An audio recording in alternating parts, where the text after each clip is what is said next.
This is Where We Live from Connecticut Public Radio. I'm Catherine Shen.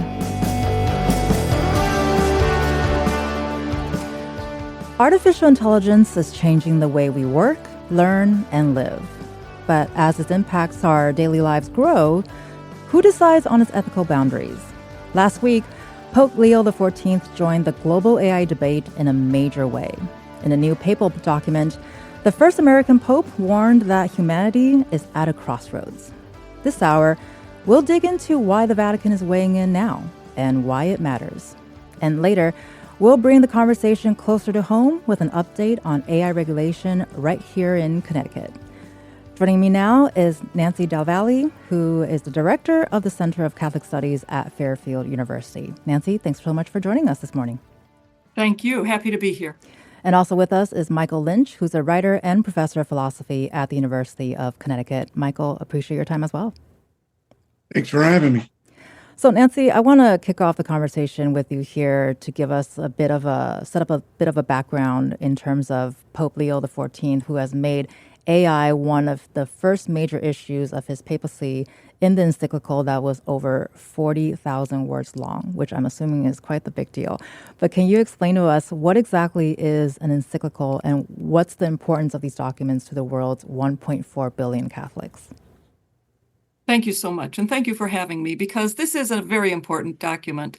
So yes, on Monday, May 25th, Pope Leo's first and highly anticipated encyclical on artificial intelligence, which was titled Magnificat Humanitas, was released to the public at a panel event, a news conference. So while everyone else was at Memorial Day, Catholic nerds like me were watching our Twitter feeds and finding out about this very interesting new development. It's an encyclical letter. An encyclical is literally a letter, and the cyclical part means that it's meant to be widely circulated, that it's for the broad public. And the use of that framework, calling it an encyclical, means that it's to be received by Catholics as the highest level of church teaching. Older Catholics might remember Humanae Vitae, which rejected artificial contraception in 1968. That was an encyclical. Younger Catholics might remember Laudato Si, Pope Francis's encyclical on the environment, which was released in 2015. So this is a very common way of teaching the Catholic faithful about matters of importance in a particular day. The key thing, of course, about an encyclical is it's always going to have 8 million footnotes referring to earlier works, because Catholic teaching is seen as authoritative to the extent that it gathers up what has been said before and brings that thick context to a new situation. The subtitle for the text isn't on "Now the Vatican is an expert in artificial intelligence." The subtitle for the text is on "Safeguarding the Human Person at a Time of Artificial Intelligence." And what I would do as a Catholic nerd is to unpack the original Latin of the subtitle, looking for some special nuances.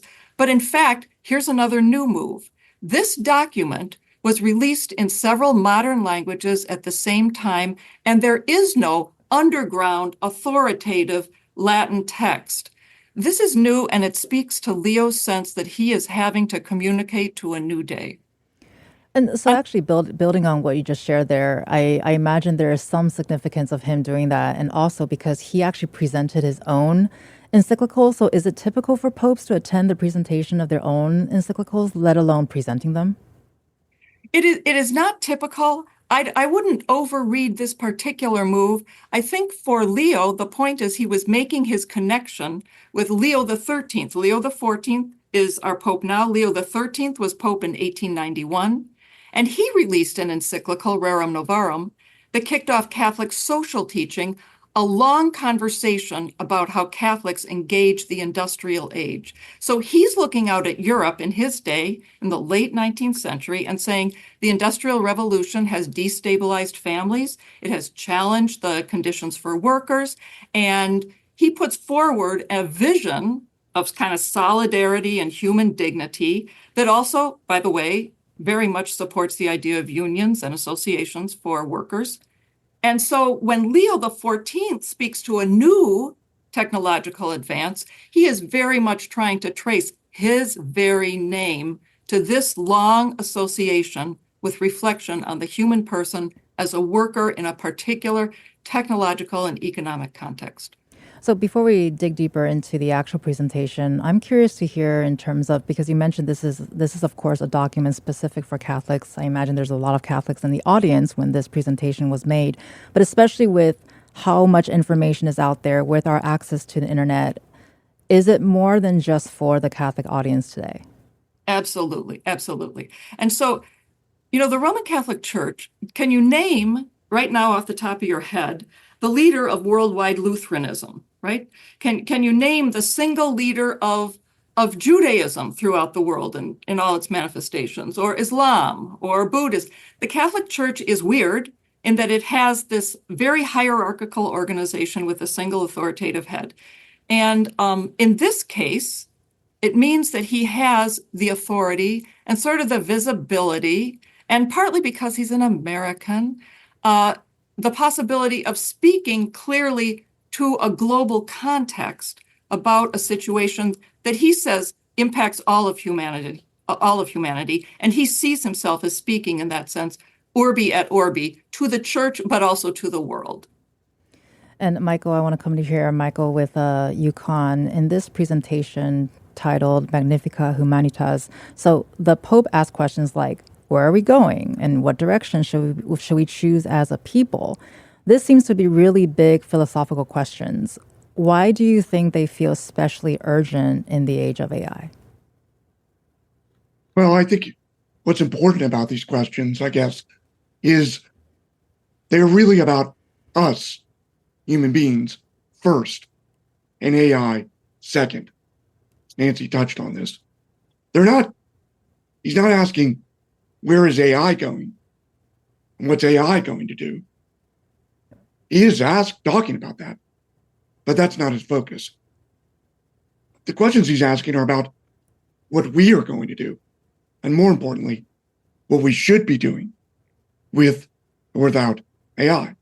And I think that's important because so much of the framing, both from the industry and from some critics, tends to focus, when it comes to AI, on the capabilities of AI, which is reasonable enough, but they're amazing. But that tends to give short shrift to the capabilities that humans have and the lack of capabilities we might have if we use AI, perhaps we might say bluntly, too much. So I think the Pope's given a subtle reframing of these questions. He's saying we have human agency here. AI isn't just happening to us. It may feel that way, but we collectively have the ability to think about how we want to use it before it's too late. And I think that's an interesting and important, frankly, message to send. Well, as we ask these questions today and reflect on his presentation, Pope Leo is also speaking directly to an industry that's largely driven by Silicon Valley and market incentives. Did he have a message specifically for them? And if so, what do you think it is? Well, I think his message on this issue is particularly clear. The market is not absolute, he says, nor is economic freedom. I'm basically quoting him there. It's not absolute. It must be measured by and ultimately grounded on, he says, concern for the common good and what's sometimes called the dignity of persons. What he's basically saying is very philosophical language. But what he's saying is, look, let's keep our eyes on the ball. It's humanity that matters, and not just the subset of humanity that's making the most money off of AI, but all of us, people with different voices from around the world. And he's saying, I think, very clearly, we gotta pay attention to that. And as Nancy mentioned, this is why it's important that he invokes, again, framing. He frames the entire encyclical around Pope Leo XIII, his predecessor, Leo, I guess, encyclical that Nancy mentioned, which was really aimed at the greed of the Gilded Age and another point of economic disruption that caused by another industrial revolution. And the framing is everything new, old is new again. We're back again at a stage where market incentives, as you put it, are causing people to rush forward in technology without perhaps always thinking about what the consequences are for that technology. Well, and Nancy, I'd love to get your thoughts here because you mentioned a couple of different ways that Pope Leo is expressing his thoughts on AI, and the Vatican has weighed in on science and technology before, but sort of talking about what Michael is saying here with the reframing, does it feel different in any way in terms of what Pope Leo has said recently? I think the urgency with which he speaks and the directness with which he is able to speak to the tech industry, given the presence of Chris Olah from Anthropic on the panel, is new and different. I would simply point out that, 2 points about the question of human agency. One thing is that there's a long section in the encyclical that reminds us that the human impacts of technology are already being felt by the third world, which is mining for the materials for my shiny Chrome iPhone in very poor conditions for minimal wage, or is being low-level content moderators constantly observing extremely disturbing content, which is really a violation of the human person. I mean, we understand why, but there are ongoing concerns that are already out there, and the Pope knows this because he sits at the head. Across his desk come reports immediately from the entire world. The Vatican has one of the largest diplomatic corps there are. He knows firsthand because his people are on the front lines in these very desperate situations. In the same way, the Pope Leo knew about this when he critiqued the environmental crisis because he witnessed children living on landfills and living off the things that they could bring from them. The second thing is that Leo observes, and this is a great quote, that nothing in the world of AI is immaterial or magical. And I think that's important because there are human inputs all the way along. We can program AI so that human inputs are irrelevant. That is true, and it may be necessary in some processes. But in fact, he says, even though sometimes this seems to rise to a level of creativity, the creation of AI is in fact a human creation. And so, once again, these are all policy choices. What are the policy choices we are making that will foreground the common good, the individual dignity of which Michael spoke, the notion of human solidarity between peoples as we move forward with this? I think those are really important for Leo. Well, I appreciate the Catholic nerdery here because getting into the weeds is not something that the general public, I think, is necessarily going to do. But the Pope's message seems to suggest that just because we can build something doesn't mean we should, and that humanity should be valued above all else. So, Nancy, do you know how that message has been received by the general public? So first of all, this has gotten a lot of play. I think it is being sort of generally received. No one's going to read this text. It's going to trickle down in sound bites to people, and people will hear it. I think people have been aware of the fact that the Pope is speaking about human dignity before this, and that when Pope comes on the screen, this is the question that's being put in front of us. And that actually in itself is fairly new since John Paul II, the idea that the Pope is a world figure speaking to the world that is hearing him and receiving him, because now we have this global media consumption. So I think in that sense, it is good and it will cut through. Given the instability and the distrust of information, however, with which people are receiving all information, it tends to get sliced and diced with a lot of other religion-y stuff that can water things down and distort the message. Well, and Michael, sort of similar question to you, but in terms of the Silicon Valley industry, as we were talking about earlier, that Pope Leo was speaking directly to them in some ways. Do we know anything about how it's been received by them? I think I have actually talked to some of my own colleagues and contacts, and the industry, I think there's a mixed reaction. I mean, I haven't done a scientific survey, but the reaction that I've heard reflects the divisions in the industry. I'm not talking about the names at the front of the companies, but VPs and other people.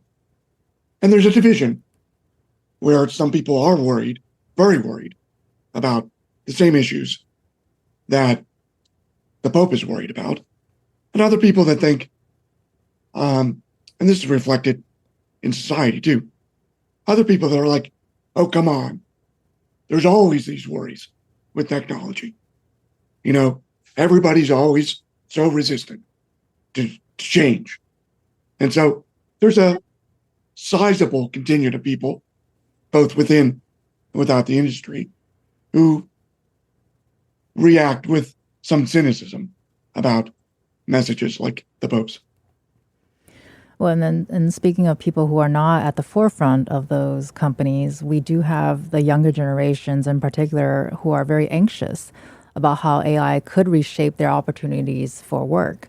What are you hearing from your own students about this? You know, I teach introduction to Catholicism to 18-year-olds every year who are first-year college students at Fairfield. And when we talk about something like AI, my concern is that the pressure from their parents and the pressure from sort of career counselors is that they need from the get-go to learn to sell themselves as a successful cog in this process. And what we want to do is say, stop and find out that there's some furniture in your own head and how you can think, how you can reason, what your own creativity might be, what your voice even sounds like. No one's asked them, you know, what their voice sounds like. We think that all these young people are so expressive because there's all this influencer Instagram stuff, but that's a very small slice. And we need them to come forward and sort of encounter their own selves as human persons in order to use the AI that they of course will use and that needs to be part of their college experience and skills that they do need to move forward, but not merely to repackage themselves to fit a very small story. Well, then, Michael, I never thought I was going to combine philosophy talking about AI, but it really should not shock me because they're so interconnected. In terms of that idea, what conversations do you think the public should be having right now that maybe we're not having enough? Look, large language models, chatbots, are offloading machines. One part of that offloading is cognitive offloading. They use predictive token prediction to give us answers like oracles. And they promise more than that, more than good answers to our questions. They promise to make art, music, to save us from having to read books or to read it all. AI will do all of that for you right now. It's also good at emotional offloading. People are using them, chatbots, to write their emails, to send texts to their parents, seriously, and to their kids, probably. They're having relationships with chatbots. So I think there's a lot of questions we need to ask philosophically, lots. But I think the one we're not asking enough is, what is this cognitive and emotional offloading? What is it going to do to us as human beings? When we sort of offshore our emotional and cognitive labor outside of ourselves, is that going to make us more independent, creative thinkers, more caring and sensitive humans? Or is it going to cause some of the skills that matter most to us as humans to atrophy on the vine? That's what I think we should be worried about. Well, you're leaving us a big question to sit on for a while. And before we go to break, Nancy, moving forward, what will you be following? And what's the most interesting to you in terms of what do you think is going to come next? I think in terms of the conversation at a national level, the question of the just war has come forward, and the question of human agency in warfare is really going to be occupying Leo, not only at the large level of the conflicts that we see here, but also at the smaller level of small insurgent things that constantly are sucking power and money. And what I wish we would see is that there is a parallel between these and the larger conflicts that we see that are shifting power and money very rapidly to a very small subset of people. I think we need to keep an eye on that. And I do hope that Leo stays on the case for that. As far as Michael's comments on the need to be thoughtful and reflective, this Catholic theologian just says amen. So it's great.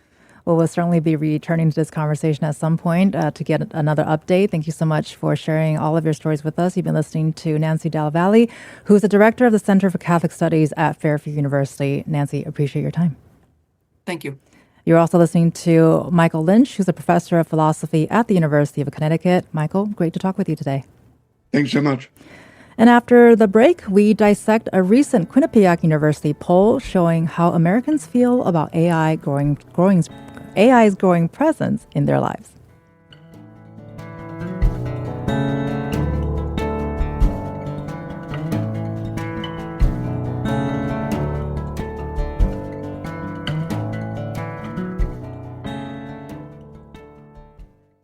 This is Where We Live from Connecticut Public Radio. I'm Catherine Shen.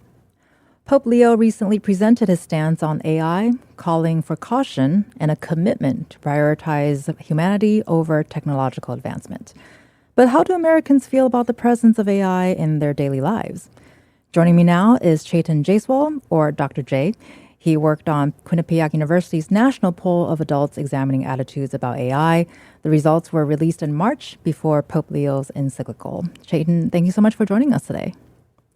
Thank you so much for having me. Pleasure. So can you share your own experience and background in the artificial intelligence space, and how did you get involved with this recent poll? Great question. My background is in computer science, artificial intelligence, cybersecurity, and accessibility. At Quinnipiac, I work on AI both as a researcher and as an educator. So I'm interested not only in what AI can technically do, but also how it affects people, institutions, safety, trust. I became involved with the Quinnipiac poll because this is exactly the kind of issue where public opinion matters. AI is not just a technical system anymore. It is becoming part of education, work, healthcare, politics, and almost many aspects of daily life. And what did the poll reveal about whether American adults trust artificial intelligence? What are some highlights that you saw from it? I think what I find most interesting about the poll is that Gen Z has the most striking sort of inputs. Gen Z is not rejecting AI, but they're also not blindly excited about it. The poll shows they are more familiar with AI than older generations, and they're using it for different purposes like research, school, writing, data analysis, creative work. But they're also the most pessimistic about jobs, with almost 81% saying AI will decrease job opportunities. That tells me Gen Z understands both the power and the risk. And they are not just asking like, hey, can AI help me do something faster? But they are asking what kind of future is this creating for school, work, opportunities, life? And that is why this moment calls for collaboration across different parts of society, like education, technology, policy, media, and students themselves. AI should serve people, not the other way around. That's sort of my understanding of the deeper dive into the poll. Well, and as Nancy from Fairfield University shared earlier, she mentioned how there's an assumption that young people would be very excited about the role of AI in their daily lives. But it seems like based on the poll, that's counter to what the conventional wisdom would be showing. So as a professor working with young people, does this align with what you're hearing from your own students? And does that concern feel like it may actually come true? Yes and no. Yes, because I think there's this bubble of AI that burst right after 2022 when ChatGPT was launched. And now you see that almost every aspect of life, there is some sort of AI going in there. So the way the job market is going to evolve, and again, this is just my understanding, the job market is going to evolve is that AI is going to become more assistive in almost, a lot of different positions that were conventionally, done by entry level workers or students right out of college. But I think experience with AI is becoming something that is expected if you were to interview for a role. I think that's what's going to be sort of near future going forward. And I think our students, at least my students, I think, they definitely see this opportunity. So using AI can actually benefit not only the students, but also to the employer. And in that aspect, I think AI is helping not only do things faster, more efficient, but also, try different ways a problem can be solved. Well, and I wonder if like most advent of technology, there's usually a time period where we're getting used to it, we're being educated about it, we're trying to figure out how it works. And do you think this is going to change the way that colleges train students for the workforce in terms of AI is kind of here, it's not meant to replace you, but you can work alongside it? Um, I would say again, like Gen Z has encountered AI more than in anyone else, if you will, in school or social platforms, in search or writing tools, or increasingly in hiring and work settings. The important point is that understanding does not equal optimism. And again, going back to the poll, in fact, people who say they know a great deal about AI are also the most concerned about AI. So the more people and students see AI up close, the more they understand both sides of it. They see the productivity, but they also see the hallucinations, the cheating concerns, the IP concerns, intellectual property concerns, the privacy issues, and sort of the job disruption that we saw earlier, and we are seeing, now. Um, how it is going to unpack, it is yet we are yet to see that. Well, and you mentioned this earlier in the Quinnipiac's poll results brief. You said that this moment calls for cross-sector collaboration, educators, tech builders, students, policymakers, and storytellers to shape how AI serves society and not the other way around. Can you give us more ideas of what do you mean by that? How can that collaboration happen, and what does that look like? Certainly, I think not only students, but also the policies that support these students, citizens, and not only the policies that support these citizens, organizations, and policymakers. Um, what are these AI tools? These policies are meant for. It's meant for people. It's meant for public. It's meant for students. It's meant for future generations. So I think this cross-sector collaboration, the first requirement should be transparency. I think the policymakers, the organizations, and anyone who is creating these tools, I think the main sort of baseline should be transparency, because without transparency, how do anyone sees that AI has people's best interest in mind, if you will? So that collaboration should certainly include, representatives from all parts of society, so that not only it's transparent, but the scope is also defined. Like, what exactly is the role of AI in society now and in upcoming future, so that there is less panic. I think that's where the bigger sort of abyss lies. I think there's a lot of panic, and anxiety is also there. But anxiety is not necessarily a bad thing about this, because it makes us learn more about new technologies. But panic is something that needs to be addressed. And one of the ways to do that, in my opinion, is that we bring together different parts of society to see and to evaluate and to assess and to sort of work together to build this future where we are clear about the role of AI. We are transparent about what companies or organizations can and cannot do or should not do. How AI is going to shape a workforce in coming future. All these things needs to have a part that must be played by different parts of society, because everyone, if you will, is a stakeholder in this. Well, and as this is so fluid and it seems to be changing every day, have you incorporated a people's first approach to AI technology in your own projects and your teaching? Like, what does that look like in your classroom?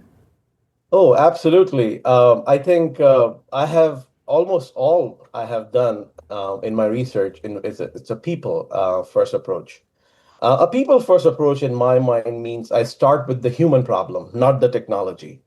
For example, in my accessibility work, we developed Accessimove, which is a hands-free computer control system that uses facial movement, head motion, and gestures to help people interact with computers without specialized hardware. But again, the point was not to use AI for the sake of AI. The point was to ask, can AI give someone more independence, more communication, and more control? And I think that is how I think about AI more broadly. The question should not only be, can we automate this? The question should be, who does this help? Who could it harm? And what human oversight it needs? People first AI, in my mind, means AI should expand human agency, not quietly take it away, if you will. Well, and I'm curious to hear if your students have changed their minds or if it's helpful for them to watch this happening in your classroom as you're teaching them that this is something that you can use with your learning, but you still have your own agency. Are you seeing a change in thought or what are those conversations like? That's a great question. I think first, I mean, first and foremost is in every class of mine, I am promoting this idea that we need to be the author of our life. We need to be the author of our own book. We cannot let AI define what we do, what we eat, what we plan, where we go, where we travel. That's where AI becomes more dominant and we lose, our own power in our own thoughts. So I think that's the initial sort of lesson there is that AI needs to be only be used in assistive roles when it needs to be, and always be author of your own life and your own work, and those conversations take a shape that students see this aspect where AI can help them improve productivity, but they are still in control. AI can help them find mistakes, but they are still in control.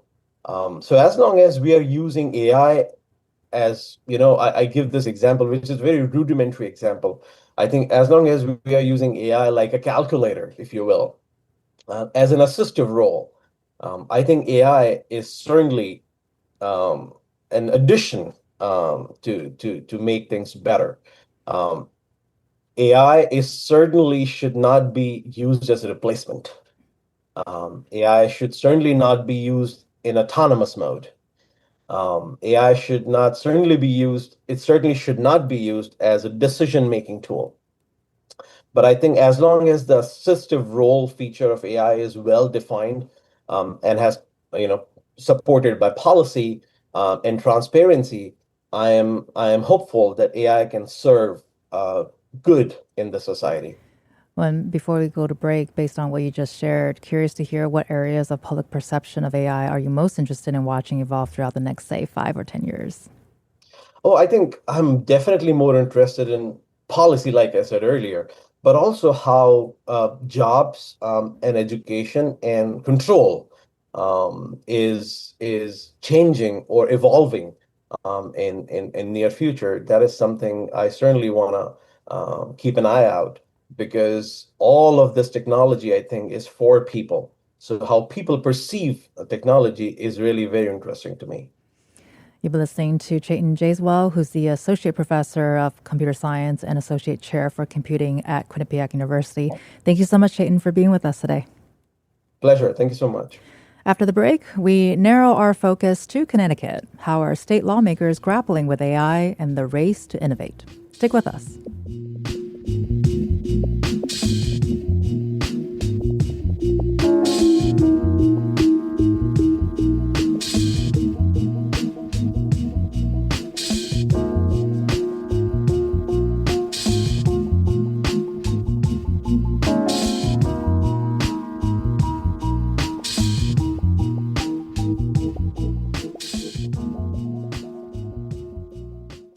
This is Where We Live from Connecticut Public Radio. I'm Catherine Shen.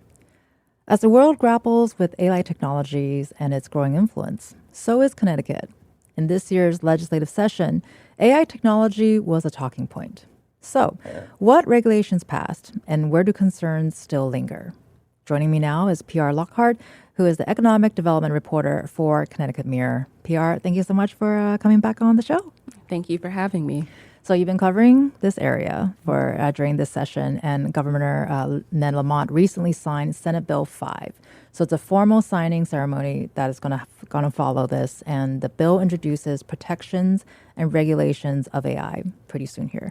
And this legislation has been years in the making, and last year's bill, Senate Bill 2, actually never made it to the House. So can you tell us what changed? Yeah. So I will start with going over Senate Bill 2 from last year. And, what we saw with that bill, it's a comprehensive bill. It attempts to, regulate a lot of different things around AI use in Connecticut. And that bill's largely authored by the General Law Committee. It is led largely by Senator James Maroney. And that bill, when it gets to the Senate, they kind of have to hash out a lot of compromises and some deals to get that bill through the Senate. There were a lot of concerns about how SB2 could affect businesses. There were concerns about how much the regulation might kind of require of business owners and things like that. They changed the language a bit around certain topics. They pull other topics entirely for the sake of getting it through the Senate. So at that point, it should have gone to the House. We have the governor come out as this kind of process is unfolding, and he says, I'm going to veto this bill. I don't think that it should pass. I don't think Connecticut should be trying to lead on AI regulations. He agrees that it's going to hurt businesses from his perspective. So with that threat in place, the House was just like, we're not going to touch it. So that's kind of why we see SB2 fall apart last year. With Senate Bill 5 this year, we see a lot of different things kind of happen.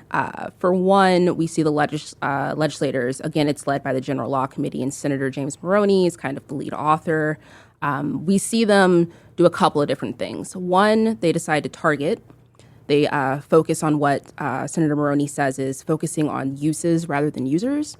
So they're going to focus on particular types of ways that AI is being used that they view as being harmful. They do some business stuff, but this time around we see it more focused on chatbots. We see it focused on, safety of people using AI technology. And we also see a lot of workforce development provisions. We actually see this bill do two different things.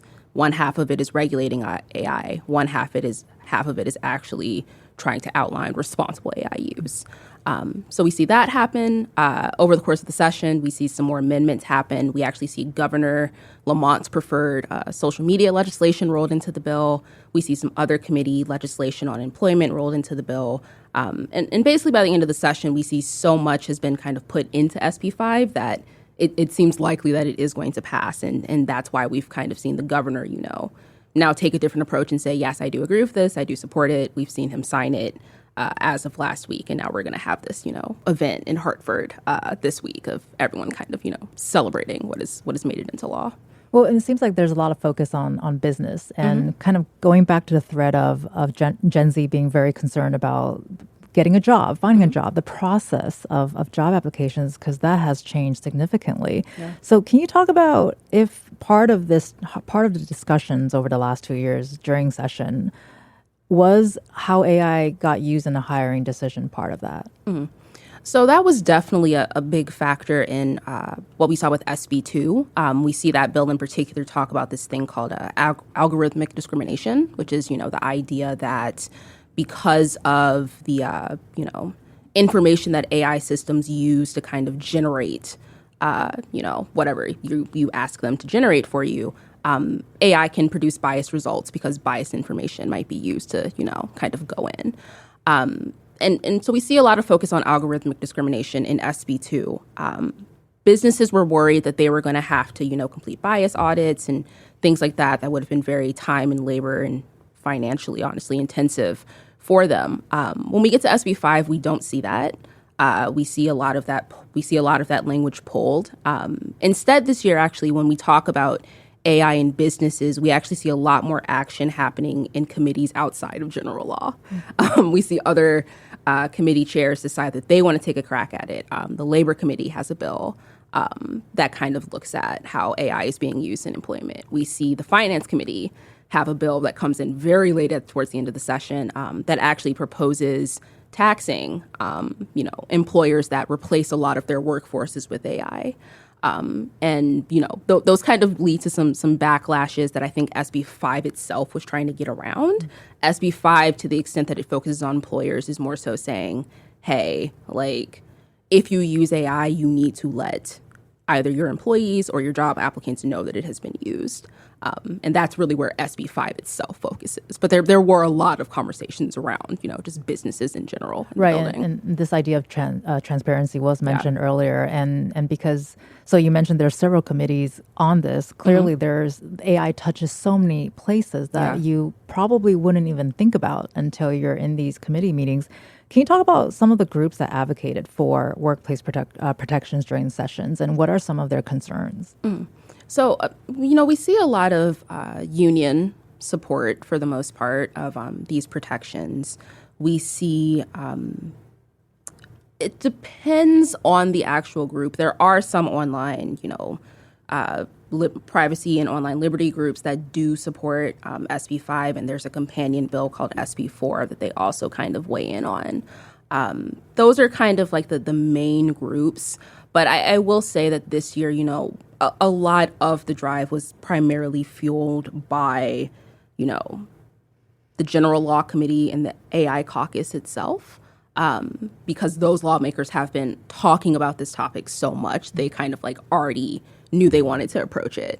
So therefore, they kind of end up being, the loudest kind of voices in the room as far as, the proponents of why this regulation needs to happen. Well, it sounds like perhaps Connecticut is trying to balance between being a friendly place to conduct business, but also being a state that, of course, protect its residents from potential harms of AI. Is that something that you're seeing? Yeah, I think that's very much kind of the line that everyone was trying to walk with the legislation this year. I think in years past there was a lot of discussion of if Connecticut was maybe jumping the gun by trying to enact all of this legislation, that was kind of an argument that Lamont himself made against it, was just, Connecticut doesn't need to be the first to enact comprehensive AI. Connecticut is not the first. There have been other states that have done stuff, including Colorado. New York has done stuff as well. California has done stuff.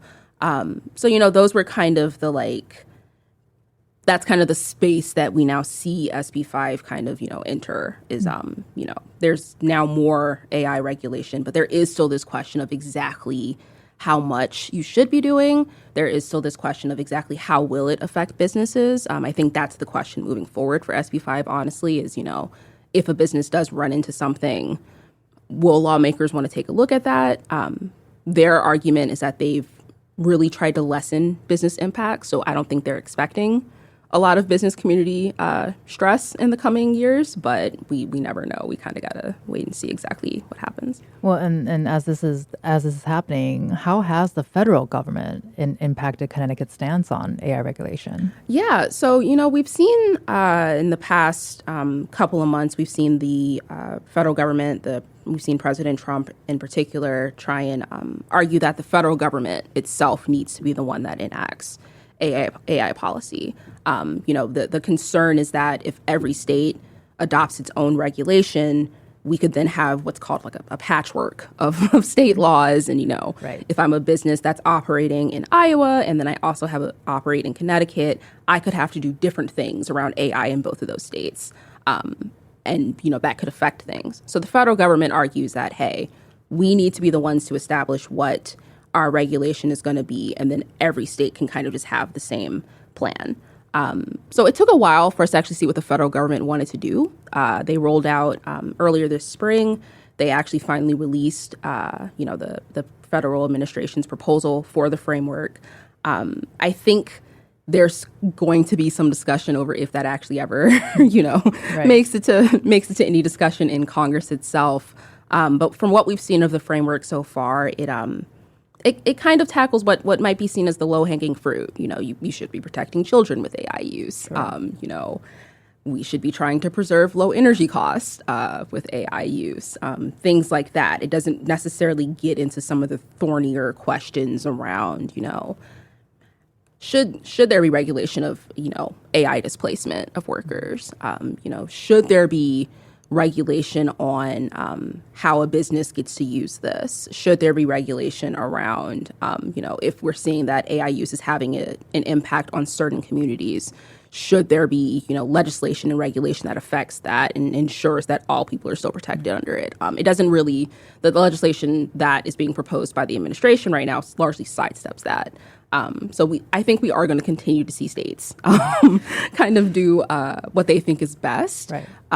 just because even with the release of this national framework, it's still an open question of if that ever goes anywhere. Right, and I'm curious in terms of, are we watching what other states are doing and seeing what's happening and kind of adapt accordingly, since this is something that's moving so fast? But from your perspective, reporting on this, was there it sounds like there might be, but was there a consensus that Senate Bill 5 finds a balance between innovation and regulation, or is there still concerns?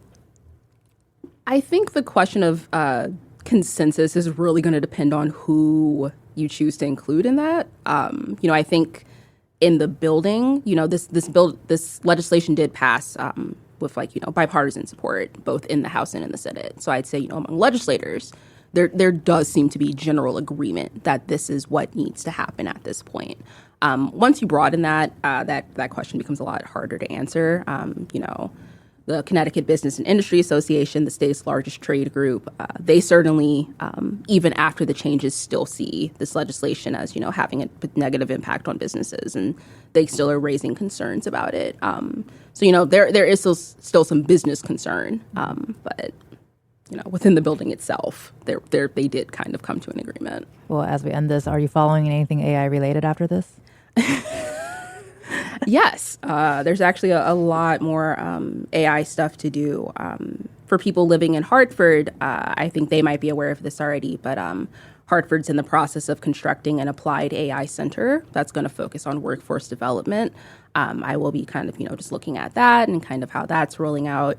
Our state Department of Economic Development is continuing to make investments into different AI programs around the state. So I will be kind of, just tracking to see what goes on with that, but also just in general seeing if the legislature itself decides there's more to do. People may not think this is immediately the same thing, but, state just launched an investigation into Roblox. We could see more of that. Thanks for tracking all of that with us. Surely we will be back having this conversation again. You've been listening to PR Lockhart, who's our economic development reporter for Connecticut Mirror. Thank you so much, PR. Thank you. I'm Catherine Shen. Today's show is produced by Chloe Wynn. Our technical producer is Jean Amatrita. Download Where We Live anytime on your favorite podcast app. And thank you all so much for listening.